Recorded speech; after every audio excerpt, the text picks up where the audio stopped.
نحمده ونصلي على رسوله الكريم اما بعد فاعوذ بالله من الشيطان الرجيم بسم الله الرحمن الرحيم رب اشرح لي صدري ويسر لي امري واحلل عقدة من لساني يفقهوا قولي۔ محرم اللہ کا مہینہ ہے، ہجری سال کا پہلا مہینہ، اور یہ حرمت والے مہینوں میں سے سب سے آخری مہینہ ہے، یعنی 3 جو پے در پے مہینے ہیں ان میں سے آخری مہینہ ہے، اور وہ پے در پے مہینے ذوالقعدہ، ذوالحجہ اور محرم ہے، اور رجب الگ سے ہے۔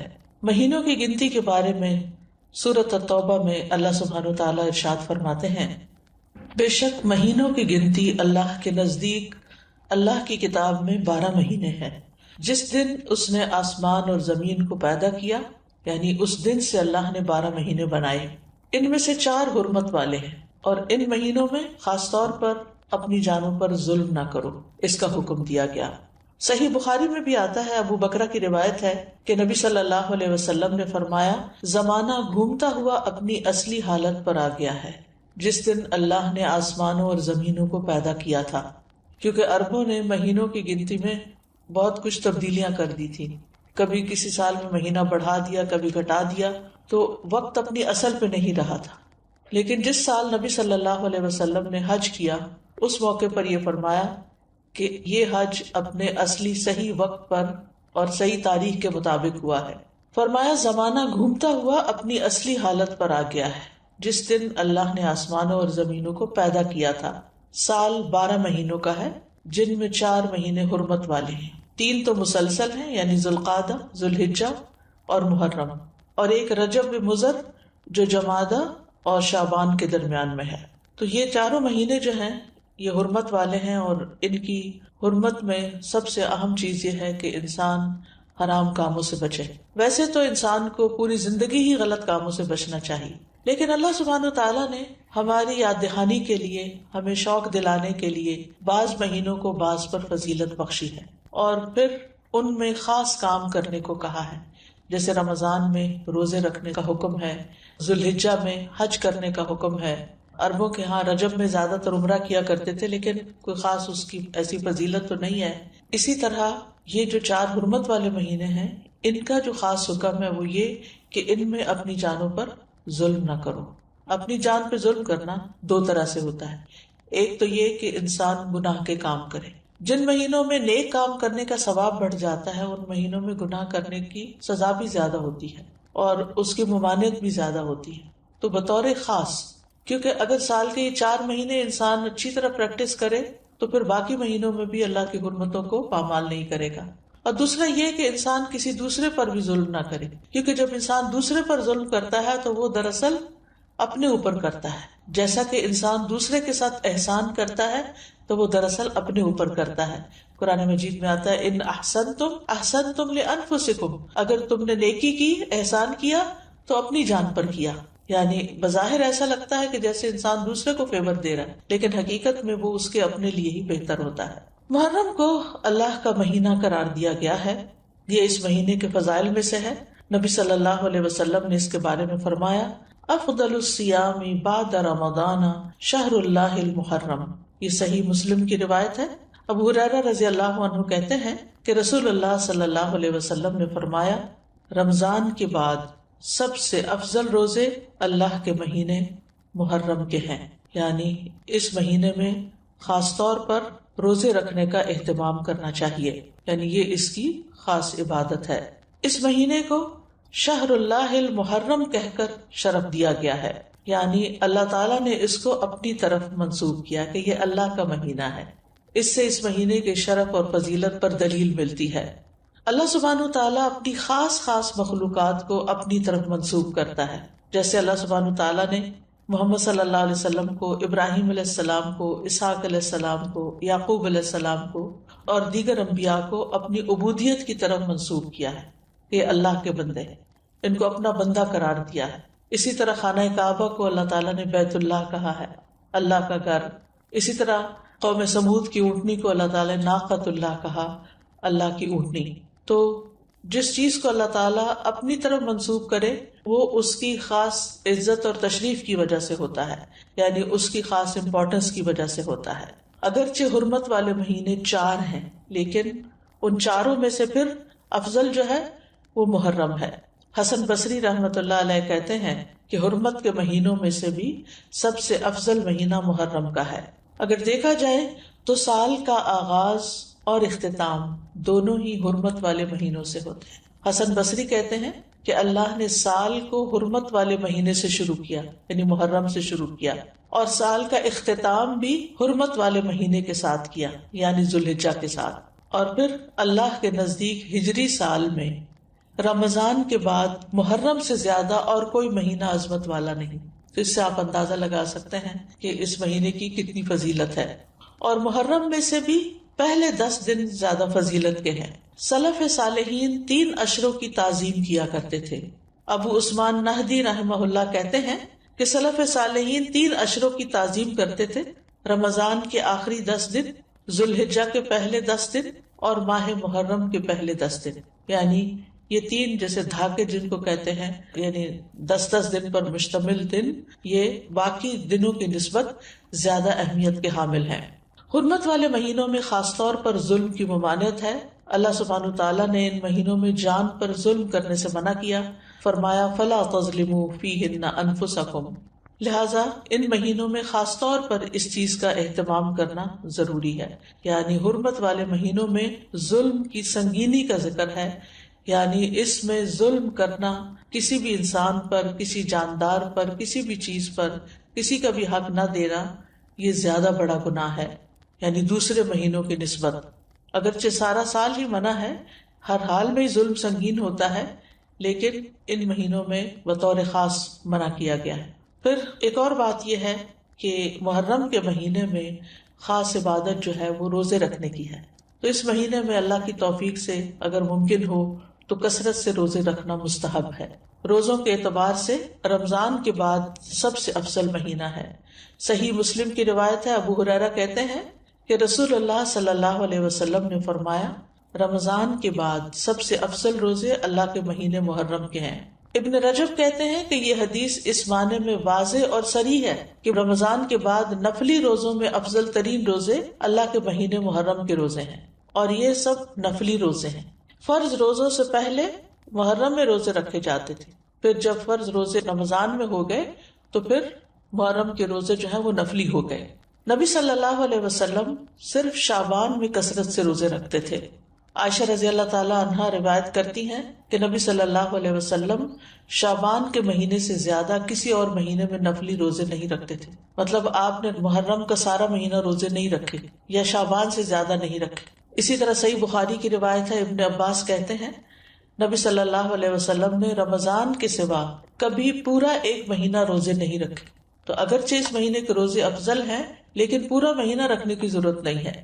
آپ روزے رکھتے حتیٰ کہ کہنے والا کہتا واللہ آپ کبھی افطار نہیں کریں گے، یعنی مسلسل رکھتے چلے جاتے تھے، اور افطار کرتے یعنی چھوڑ دیتے روزے رکھنا حتیٰ کہ کہنے والا کہتا اللہ کی قسم آپ کبھی روزے نہیں رکھیں گے۔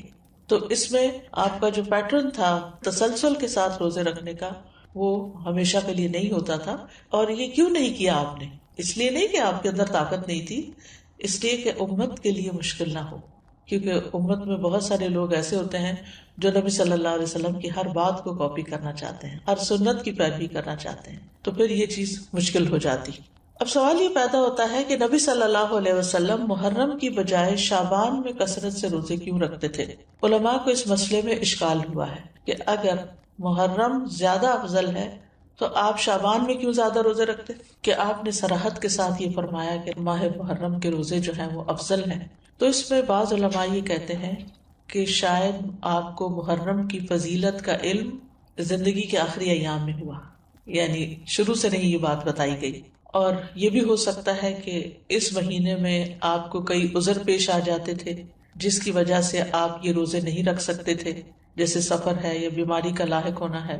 لیکن چونکہ آپ نے فرما دیا ہے کہ یہ افضل ہے تو بہرحال یہ افضل ہے، یعنی اس مہینے میں روزے رکھنا۔ اور اس مہینے میں سے بھی خاص طور پر 10ویں تاریخ کا روزہ رکھنا۔ جمہور علماء کے نزدیک عاشورہ محرم کا 10واں دن ہے، اور اس دن روزہ رکھنا جو ہے وہ مستحب ہے۔ اور عاشورہ ایک اسلامی نام ہے، جاہلیت میں یہ نام معلوم نہیں تھا۔ کوئی اسے جانتا نہ تھا، یعنی اس وقت 10 محرم کو عاشورہ نہیں کہتے تھے۔ تو عاشورہ کا روزہ جو ہے یہ مستحب ہے اور اس کی بہت فضیلت ہے۔ صحیح مسلم میں آتا ہے رسول اللہ صلی اللہ علیہ وسلم نے فرمایا، اور یوم عاشورہ کا روزہ میں امید رکھتا ہوں کہ پچھلے سال کے گناہوں کا کفارہ بن جائے گا، پچھلے سال کے گناہوں کا کفارہ بن جائے گا۔ ان یکفر السنۃ التی قبلہ، اب یہ گناہوں میں سے کیا مراد ہے؟ اس کے بارے میں آتا ہے کہ عاشورہ کا روزہ تمام صغیرہ گناہوں کا کفارہ بنتا ہے اور کبیرہ گناہوں میں کمی کا باعث بنتا ہے، یعنی اس میں تخفیف ہوتی۔ کبیرہ گناہوں کا کفارہ نہیں بنتا، مثلا اگر کسی نے کسی کو قتل کر دیا، اللہ نہ کرے، یا اسی طرح کوئی شراب پیتا ہے یا کوئی زنا کرتا ہے یا کوئی اور اس طرح کے بڑے بڑے گناہوں کے کام کرتا ہے اور وہ کہے کہ میں عاشورہ کا روزہ رکھ لوں گا اور میرا سب کچھ معاف ہو جائے گا، تو ایسا نہیں ہے۔ کبیرہ گناہوں پر حدود بھی ہیں، کبیرہ گناہوں پر بعض اوقات کفارہ بھی ہے، توبہ ہے، یعنی ان کا معاملہ الگ ہے۔ لیکن چھوٹے چھوٹے گناہ جو انسان سے ہو جاتے ہیں، کوتاہیاں ہو جاتی ہیں، غفلتیں ہو جاتی ہیں، تو ان کا کفارہ جو ہے وہ 10 محرم کے روزے سے ہوتا ہے، 1 سال کا۔ اور اگر کسی کے اعمال نامے میں صغیرہ گناہ نہ ہو، خوش قسمت ہو، تو پھر اس کے اعمال نامے میں اس روزے کے بدلے نیکیاں لکھ لی جاتی ہیں اور اس کے درجات بلند کر دیے جاتے ہیں۔ اور پھر اگر کسی کا کوئی ایک آدھ کبیرہ گناہ ہو، جیسے والدین کو ستانا ہے یا کوئی اور اس طرح کے کام ہے، یا غیبت کر لی کسی نے، کسی پہ الزام لگا دیا ناسمجھی میں، کچھ ہوتے ہیں جان بوجھ کے کرنا، کچھ ہوتے ہیں کہ ایسی منہ سے بات نکل جاتی، یعنی آپ کا ارادہ نہیں تھا کہ کسی کی آپ برائی کریں، لیکن کسی نے آپ کے سامنے کسی کی شکایت کی تو آپ نے بھی کوئی ساتھ جملہ بول دیا۔ کئی دفعہ ایسے ہوتا ہے نا کہ ہاں وہ تو ہے ہی ایسا، آپ نے تائید کر دی، اب بہرحال آپ نے کسی کی برائی تو کری تھی۔ تو ہو سکتا ہے کہ کسی کے اعمال نامے میں بہت زیادہ ایسی چیزیں نہ ہوں، خال خال کبھی کبھار کی ہوئی ہوں، تو پھر امید کی جا سکتی ہے کہ اس کے لیے ان گناہوں سے بھی کفارے کا باعث بنے گا۔ پھر اہل و عیال اور اپنے ماتحت لوگوں کو بھی اس دن روزہ رکھوانا چاہیے، یعنی انسان کو چاہیے کہ اپنے اہل و عیال اور جن لوگوں کی ذمہ داری اس پہ عائد ہوتی ہے ان کے بارے میں اس روزے کے حوالے سے خاص خیال رکھیں، سحری کے لیے ان کو جگائیں، ان کو سحری بنا کے دیں، ان کو روزہ رکھنے پر مدد کریں، تو ان کا بھی ثواب آپ کو مل جائے گا۔ ربیہ بنت معوذ رضی اللہ عنہما سے روایت ہے، وہ کہتی ہیں کہ نبی صلی اللہ علیہ وسلم نے عاشوراء کے دن صبح کے وقت انصار کی بستیوں میں یہ پیغام بھیجا کہ جس نے آج روزہ نہ رکھا ہو وہ باقی دن کچھ نہ کھائے، اور جس نے روزہ رکھا ہو وہ روزے سے رہے، یعنی جس نے تو صبح سے کچھ نہیں کھایا وہ اب کچھ نہ کھائے، اور جس نے اگر کچھ کھا بھی لیا باقی دن کا روزہ رکھ لے، یعنی اتنی تاکید ہے۔ ربیہ کہتی ہیں کہ اس حکم کے بعد ہم عاشوراء کا روزہ رکھتی تھی اور اپنے بچوں کو بھی رکھواتی، نیز انہیں بہلانے کے لیے ہم روئی کے کھلونے بنا دیتی، جب ان میں سے کوئی کھانے کے لیے روتا تو ہم اسے وہ کھلونا دے دیتی، یہاں تک کہ افطار کا وقت آ جاتا، یعنی بہلا پسلا کے بچوں کو بھی روزہ رکھوا دیتی۔ تو اس سے اندازہ کریں کہ اس روزے کی کتنی اہمیت ہے۔ پھر اسی طرح اہل کتاب بھی یہ روزہ رکھا کرتے تھے، یعنی جو مدینہ میں یہودی تھے وہ بھی یہ روزہ رکھتے تھے، تو نبی صلی اللہ علیہ وسلم نے ان کی مخالفت کرتے ہوئے 10ویں کے ساتھ 9ویں کے روزے کو بھی مستحب قرار دیا۔ صحیح مسلم میں ہے، عبداللہ بن عباس کہتے ہیں کہ جب رسول اللہ صلی اللہ علیہ وسلم نے یوم عاشوراء کا روزہ رکھا اور اس دن روزہ رکھنے کا حکم دیا تو صحابہ نے عرض کی، اللہ کے رسول، یہی دن ہے جس کی یہود و نصارہ تعظیم کرتے ہیں، یعنی ان کے نزدیک بھی یہ دن بڑا امپورٹنٹ ہے۔ اس پر رسول اللہ صلی اللہ علیہ وسلم نے فرمایا، جب آئندہ سال ہوگا تو اگر اللہ نے چاہا ہم 9ویں دن کا بھی روزہ رکھیں گے۔ اس کے بعد آئندہ سال نہیں آیا کہ رسول اللہ صلی اللہ علیہ وسلم وفات پا گئے۔ دوسری روایت میں یہ الفاظ ہیں، عبداللہ بن عباس کہتے ہیں کہ رسول اللہ صلی اللہ علیہ وسلم نے فرمایا، اگر میں آئندہ سال تک زندہ رہا تو لازماً 9ویں کا روزہ رکھوں گا۔ ابو بکر کی روایت میں ہے، ابن عباس نے کہا آپ کی مراد عاشوراء کے دن سے تھی، یعنی 10ویں کی بجائے 9ویں کا رکھوں گا، یہ بھی مراد لی گئی، لیکن بہتر یہی ہے کہ وہ 10ویں، کیونکہ اس پر آپ کا قول ہے کہ وہ پورے سال کے گناہوں کا کفارہ ہے، اور اس کے ساتھ 9ویں کا روزہ رکھ لیا جائے تاکہ 2 دن ہو جائیں، اور جو 9 محرم کا روزہ نہ رکھ سکے تو وہ 10ویں کے ساتھ 11ویں کا روزہ رکھ لے۔ حضرت عائشہ کہتی ہیں کہ رمضان کے روزے فرض کیے جانے سے پہلے رسول اللہ صلی اللہ علیہ وسلم عاشوراء کے روزے کا حکم دیا کرتے تھے۔ اس کے بعد جب رمضان کا مہینہ فرض کر دیا گیا تو جو چاہتا عاشوراء کے دن روزہ رکھ لیتا اور جو چاہتا نہ رکھتا۔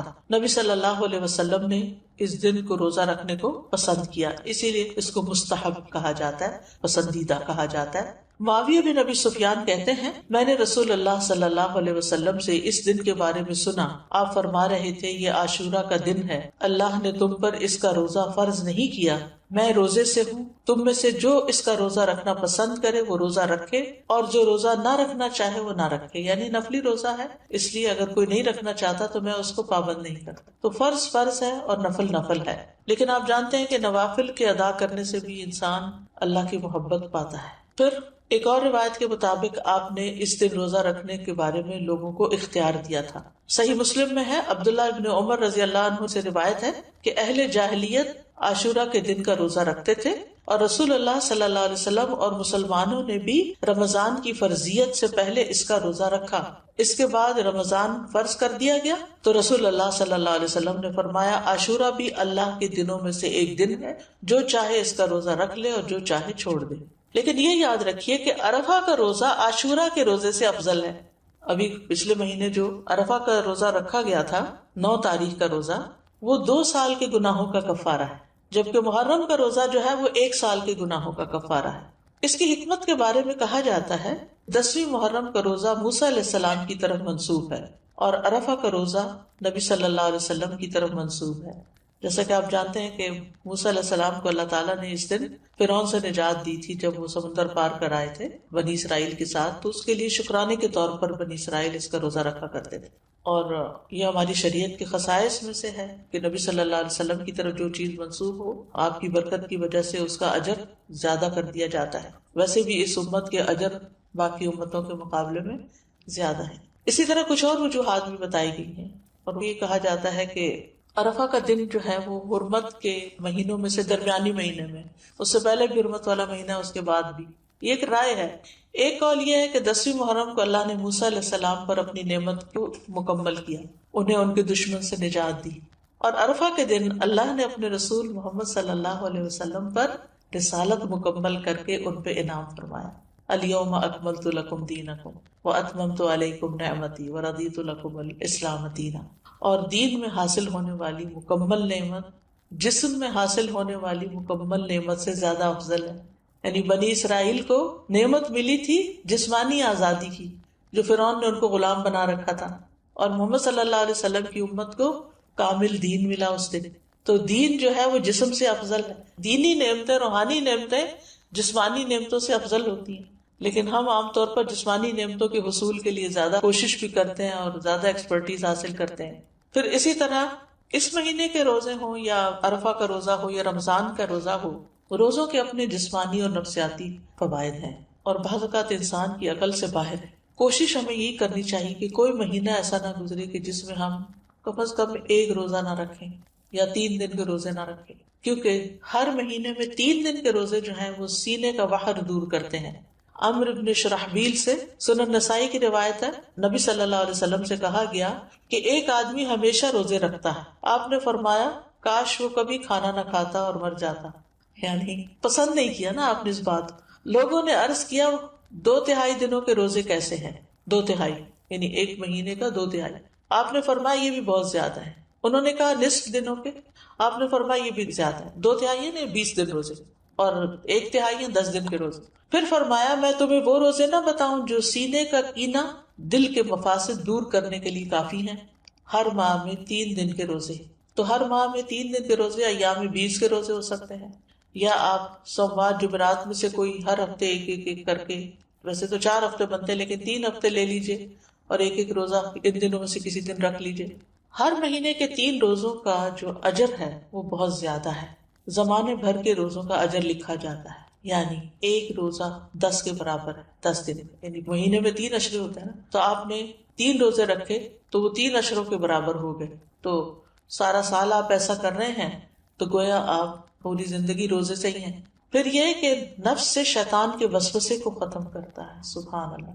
روزہ جو ہے یہ وحر دور کرتا ہے۔ یہ جو وسوسے ہمیں ستاتے ہیں نا، بعض اوقات نعوذ باللہ اللہ تعالیٰ کے بارے میں کوئی ایسی بات ذہن میں ڈال دیتا ہے، کوئی رسول اللہ صلی اللہ علیہ وسلم کے بارے میں، دین کے بارے میں، قرآن کے بارے میں، انسانوں کے بارے میں۔ شیطان کا تو کام ہی وسوسے ڈالنا ہے۔ من شر الوسواس الخناس الذی یوسوس فی صدور الناس من الجنۃ والناس۔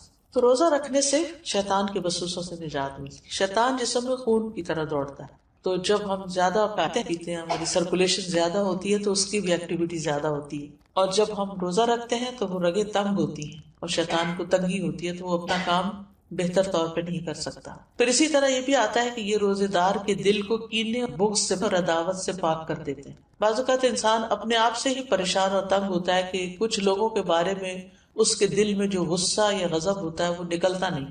اسی ہفتے ہم نے سورۃ محمد میں اللہ یخرج اللہ اضغانکم، ضغن کی بات پڑھی اور ضغن کی تعریف بھی پڑھی کہ ایسی نفرت جو انسان دل سے نہ نکال سکے، یعنی وہ دل کے اندر رہے۔ کسی انسان نے کبھی زندگی میں آپ سے کوئی زیادتی کر لی، انسان ہونے کے ناطے زیادہ ہی زیادتی کر لی، اب وہ آپ کو کبھی بھولتی نہیں، اور آپ بار بار اپنے آپ کو یہ یاد دلاتے ہیں میں تو اس کو کبھی بھول نہیں سکتی، اس کو میں نہیں بھول سکتی، یہ تو میرے حافظے سے جاتا ہی۔ اچھا پھر کیا ہوتا ہے، بیٹھے بیٹھے بھی اگر آپ کو دکھ یاد آئے تو آپ رونا شروع کر دیتے ہیں اور آپ پریشان ہوتے ہیں۔ تو ایسے سارے بوجھ اتار دینے چاہیے دل سے، یعنی بجائے اس کے کہ انسان ان کو پالے اور غمگین رہے اور پریشان رہے، ہلکا پھلکا رہے۔ لیکن یہ اتنا آسان نہیں ہے۔ اس میں ایک تو یہ ہے کہ انسان اپنے آپ کو پازیٹیو اسٹروکس دے کہ میں نے معاف کر دیا، میں معاف کر دوں گی، میں اپنے دل سے نکال دوں گی، مجھے اس سے کچھ لینا دینا نہیں، مجھے اس کا بدلہ نہیں لینا، میں اس کو معاف کر رہی ہوں، اللہ مجھے معاف کر دے، میں اپنے دل سے نکال رہی ہوں۔ یعنی باقاعدہ پھر وہ امیج بنتے ہیں کہ نکال دیا نکال دیا نکال دیا، اور اس میں روزے آپ کو مدد دیں گے کہ آپ ان مصیبتوں سے باہر نکلیں۔ پھر یہ روزے دل کو نرم کرتے ہیں، سختی ختم کرتے ہیں، پریشانی اور کدورت کو دور کرتے ہیں، سینے کو خوشی سے بھر دیتے ہیں۔ انسان کے جسم کے اندر کچھ ہارمونز ایسے پروڈیوس ہوتے ہیں کہ جو اس کی تکلیف کو دور کرتے ہیں، نہ صرف جسمانی بلکہ اس کے ساتھ ساتھ پریشانی بھی دور ہوتی ہے۔ دل کے غم اور رنجیدہ ہونے کا مؤثر علاج ہے، یعنی جس کا دل اکثر غمگین رہتا ہو، اٹھتے بیٹھتے کبھی کسی کی یاد ستائے، کبھی کسی کا رویہ ستائے، تو اس کو یہ پریکٹس شروع کرنی چاہیے، یعنی روزے رکھنے چاہیے۔ اب تو بہت سی اس پہ تحقیقات بھی ہو چکی ہیں کہ بہت سے جسمانی امراض کے لیے، فزیکل ایلمنٹس کے علاج کے لیے روزے جو ہیں یہ بہت فائدہ دیتے ہیں۔ خاص طور پر 3 روزے مہینے کے جو ہیں سینے کا وحر دور کرتے ہیں، وسوسہ، کینہ، عداوت، غصہ، کڑنا، جلنا، دل کی سختی، کدورت، یہ ساری چیزیں رفع دفع ہو جاتی ہیں ان روزوں کی برکت سے۔ امام سیوطی جو ہیں وہ نسائی کی شرح میں وحر الصدر جو ہے اس کے بارے میں کہتے ہیں کہ النہایہ ایک لغت کی کتاب ہے، اس کے مصنف کہتے ہیں یعنی یہ کینے اور وسوسے سے وحر ہوتا ہے۔ ایک قول ہے یہ کینہ اور غصہ ہوتا ہے، ایک قول ہے کہ اس سے مراد عداوت ہے، ایک قول ہے اس سے مراد شدید ترین غصہ ہے۔ سندھی کہتے ہیں یہ روزے ان کیفیات کو ختم کر دیتے ہیں، یعنی وسوسوں وغیرہ کو ختم کر دیتے ہیں، کدورتوں اور سختیوں کو ختم کر دیتے ہیں۔ لیکن روزہ اللہ کی خوشنودی کے لیے رکھنا چاہیے، اس نیت سے نہیں رکھنا چاہیے کہ میرے سینے کا کینہ دور ہو جائے۔ یہ یاد رکھیے، عبادت ساری کی ساری اللہ کی رضا کے لیے ہونی چاہیے، ثواب حاصل کرنے کی نیت سے ہونی چاہیے۔ یعنی جو روزہ رکھنا چاہتا ہے اس کے لیے ضروری ہے کہ وہ خالص اللہ کی رضا اور ثواب طلب کرنے کی نیت سے روزہ رکھے۔ جو صرف بیماریوں کی شفا کے لیے روزہ رکھے گا یا وحر دور کرنے کے لیے روزہ رکھے گا تو وہ قبولیت کی شرط کو کھو دے گا، کیونکہ جو کام اللہ کے لیے نہ ہو وہ فائدہ نہیں دیتا۔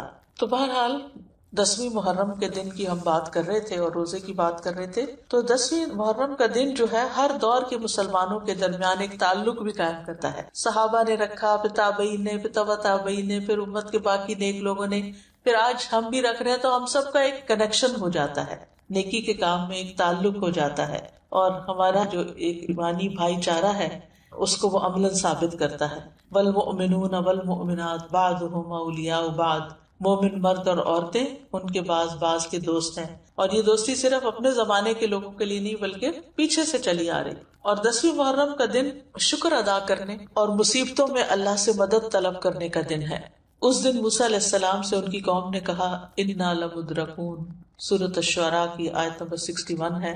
تو موسیٰ علیہ السلام نے جواب دیا کلا ان معی ربی سیہدین، ہرگز نہیں، بے شک میرے ساتھ میرا رب ہے، وہ مجھے ضرور راستہ بتائے گا، وہ میری مدد کرے گا۔ تو بہرحال جب قوم پار ہو گئی تو پھر موسیٰ علیہ السلام نے شکرانے کے روزے کے لیے کہا۔ جاہلیت میں لوگ اس دن کی تعظیم کرتے تھے اور اس دن کعبے کا غلاف پہناتے تھے، یعنی یہ دن انہوں نے کعبے پر غلاف پہنانے کے لیے خاص کیا ہوا تھا۔ حضرت عائشہ کہتی ہیں کہ لوگ رمضان کے روزے فرض ہونے سے پہلے عاشورہ کا روزہ رکھتے اور اس روز کعبہ کو غلاف پہنایا جاتا تھا۔ تو بہرحال 10ویں محرم کا روزہ تعظیمی اور شکرانے کا روزہ ہے، اور یہ ایک یاد دہانی ہے کہ کس طرح اللہ تعالیٰ نے موسیٰ علیہ السلام کو نجات دی اور ان کے دشمنوں کو ہلاک کیا، اور یہ اس بات کی بھی یاد دہانی ہے کہ اللہ تعالیٰ کس طرح مومنوں کی مدد کرتا ہے اور مومنوں کے دشمنوں کو غارت کر دیتا ہے۔ اس مہینے میں کچھ بدعات وغیرہ بھی رائج ہیں، اور کچھ لوگوں نے اس مہینے کو حضرت حسین رضی اللہ تعالیٰ عنہ کے ساتھ خاص کر دیا ان کی شہادت کے واقعے سے۔ ان کی شہادت تو بعد میں ہوئی، اور یہ جتنی باتیں میں نے آپ کو بتائی ہیں یہ ان سے پہلے کی ہی ہمارے دین میں موجود ہیں۔ تو ہمیں یہ دیکھنا چاہیے کہ شہادت جو ہے وہ حضرت عمر کی بھی ہوئی ہے، حضرت عثمان کی بھی ہوئی ہے، حضرت علی کی بھی ہوئی ہے، حضرت حسین رضی اللہ عنہ کی بھی ہوئی ہے، ان کے گھر والوں کی بھی ہوئی ہے، اور بھی امت میں بہت سے لوگوں کی ہوئی۔ جنگ بدر میں کچھ لوگ شہید ہوئے، جنگ احد میں بہت سے لوگ شہید ہوئے۔ تو شہادت تو ایک بہت اعلیٰ درجے کا مقام ہے، اور جو اللہ تعالیٰ کے پاس شہید ہو کر پہنچتے ہیں، یستبشرون بنعمت من اللہ، وہ اللہ کی نعمتیں جو ان کو وہاں ملتی ہیں ان پر خوش ہوتے ہیں۔ تو اس لیے ہمیں ان کے لیے دعا کرنی چاہیے، لیکن دین میں ایسے کام نہیں کرنے چاہیے جو نبی صلی اللہ علیہ وسلم نے نہیں کیے، بلکہ ان سے منع بھی کیا۔ آپ صلی اللہ علیہ وسلم نے فرمایا، وہ شخص ہم میں سے نہیں جو اپنے رخسار پیٹے، کپڑے پھاڑے اور جاہلیت کی باتوں کی طرح باتیں کرے۔ مومن مصیبت کے وقت صبر کرتا ہے، اجر کی نیت رکھتا ہے، تقدیر پہ راضی رہتا ہے۔ تو اس دن کو نہ ہی جشن کا دن بنانا چاہیے اور نہ ہی غم کا دن بنا لینا چاہیے، بلکہ وہ کرنا چاہیے جس کی ہمیں قرآن و سنت سے تعلیم ملتی ہے۔ بس دعا ہے کہ اللہ تعالی ہمیں روزے رکھنے کی توفیق عطا فرما دے، کیونکہ واقعی یہ ایک بڑا جہاد ہے نفس سے، اور خاص طور پر جب انسان بیمار ہو جاتا ہے تو اس صورت میں اور بھی مشکل ہو جاتا ہے، اور جو عمر بڑھتی جاتی، لیکن اگر عادت پڑ جائے تو پھر انسان کے لیے آسان ہو جاتا ہے۔ تو صحت کو بیماری سے پہلے غنیمت جانیں اور اس میں اچھی عادتیں اپنائیں، دینی اعتبار سے بھی سستی نہ کریں کہ انسان اور کاموں میں لگا رہے اور نمازوں کی پرواہ نہ کرے یا عبادات سے غافل رہے اور صرف دنیا کے پیچھے بھاگتا رہے۔ نہیں، عام دنوں میں، صحت کے دنوں میں انسان پابندی کرے تاکہ اس کا اجر محفوظ ہو جائے، کیونکہ اگر کوئی زندہ رہتا ہے تو بڑھاپا تو آنا ہی آنا ہے، اور بڑھاپے کی کمزوریاں بھی لاحق ہونی ہے۔ یہ الگ بات ہے کہ کچھ لوگوں کو اللہ سبحانہ وتعالیٰ ایسی توفیق دیتا ہے کہ وہ بڑھاپے میں بھی اپنی عبادت جاری رکھتے ہیں، بلکہ وہ جوانی سے بھی زیادہ اس میں عبادت کرتے ہیں کہ اب فرصت ہو گئی، فراغت ہو گئی، اور یہ اللہ ہی کی توفیق سے ہوتا ہے۔ تو عام دنوں میں جو کی جانے والی عبادت ہے اس کو انسان شوق سے کرے، پابندی کے ساتھ کرے، چھوٹی چھوٹی باتوں پر ان چیزوں کو چھوڑ نہ دے۔ عاشورہ کا روزہ پہلے فرض تھا، بعد میں اس کی فرضیت منسوخ ہو گئی تھی، مستحب ہو گیا تھا۔ وآخر دعوانا ان الحمد للہ رب العالمین، سبحانک اللہم وبحمدک، اشہد ان لا الہ الا انت، استغفرک واتوب الیک۔